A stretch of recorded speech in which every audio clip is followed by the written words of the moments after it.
Hello, my name is Feli and welcome to another devlog about my indie game project, GrimTail. I'll show you what I got while giving you a little overall summary about everything. After my crazy game Neon Tail was finished, I was out of money but full of knowledge. I'll share with you a bunch of those here while I'll present to you the progress made on this game. So, I've tweaked the lighting, it got a darker mood. For this first level, I've created this music, which I actually created for the main menu, not for this level. I think starting from the main theme of the overall game first makes sense, musically speaking, so I can work on the rest of the music by putting back the main theme's melodies so that everything fits together nicely. Hey, Bear, can you clean up the screen while I speak? It's a bit hard to talk while playing. I've worked... Okay, let's get to the next dialogue thing. On the game side, I tend to wait about the main menu. I tend to wait to make most of the game first before starting to do anything with the main menu. The reason is the gameplay and technical aspects become clearer when you actually work on them. For instance, in Neon Tail, in the view distance option and the automatic rotating camera are options that became clearly needed later when I was working on them. So the main work here that I did is that I've added and designed all the item structure of the game.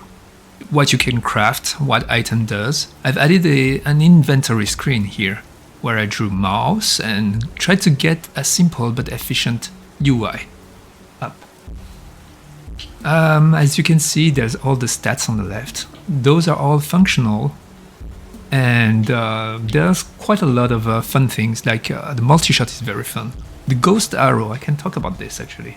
Ghost arrow, you see when you shoot with an arrow and a bow, the animation is... I can't really speed up. I can, but it looks wrong. Speeding up the attack fire rate animation.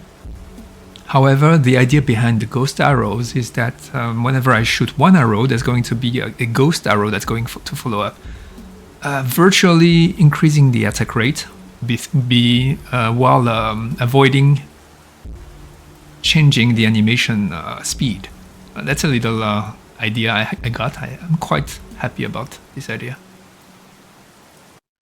Anyway, I've kept everything simple because this game is a full solo work. I never use other people's assets usually.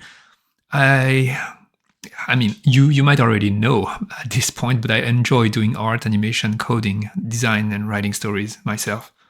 But that also means I have to do everything myself, which I do enjoy, but I cannot.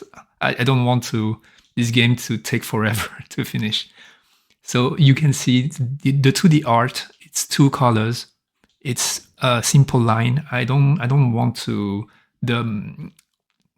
the design of those characters, they're very flat colored. They don't have anything difficult drawn on them. You can see it's usually 2 colors, 3 colors on their outfits, and 2 colors on their skin, things like that. Anyway, I don't have music for this level yet. I've added a few sounds. This is where the player get introduced to simple puzzles, Zelda-like. And yeah, the other thing I caught on with Neon Tail is refining over time the personalities and dialogues of each characters. As the game content grows, the events that happens are thought through and things start to pop. The way they should talk, like this crow, I made it so he always says he always says things with a ton of adjectives, which fits his nerd side because he's a necromancer. Get it? He will give you his crowbar, which is a magical, mystical, ancient tool to gather resources. Actually, earlier today, I've recorded myself doing the voices of those guys. It's not actually voiceover, it's just a little sound like and and cock, things like that.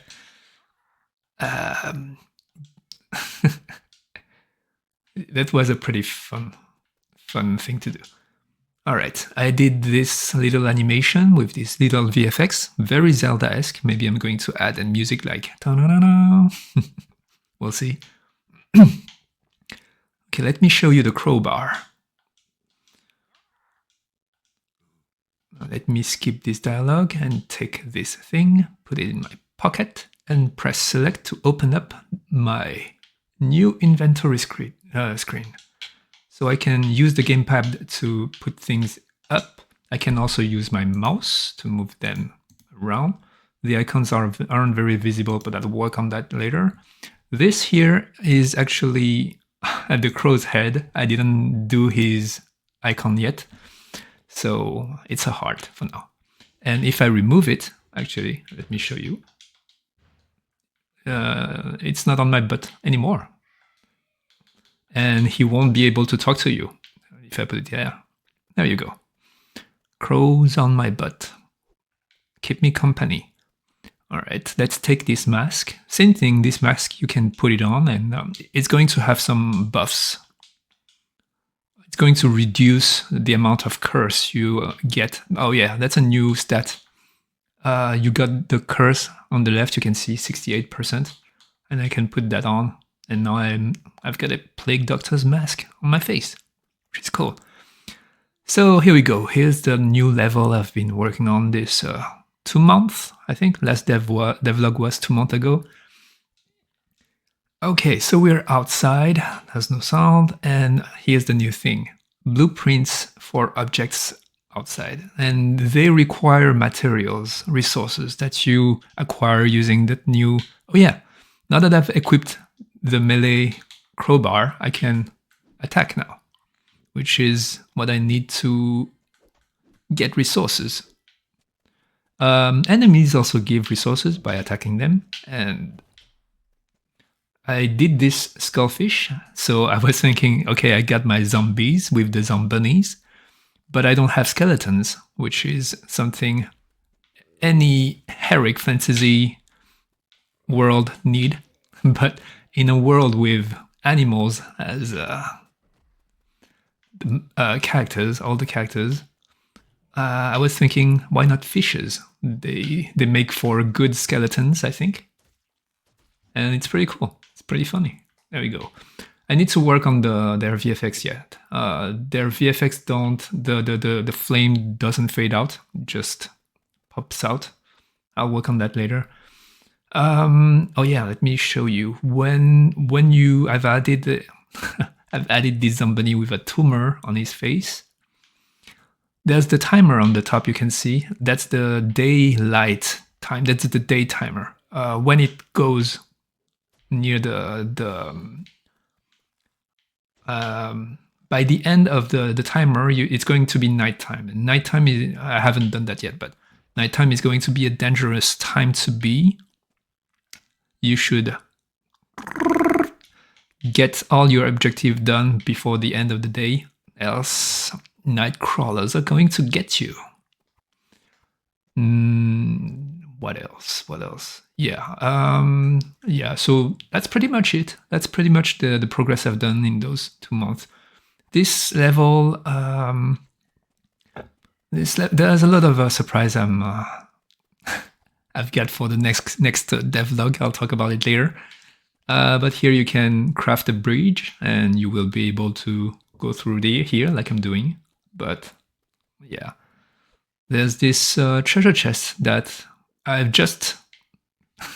it used to work. It used to work, but I broke it again by adding new items.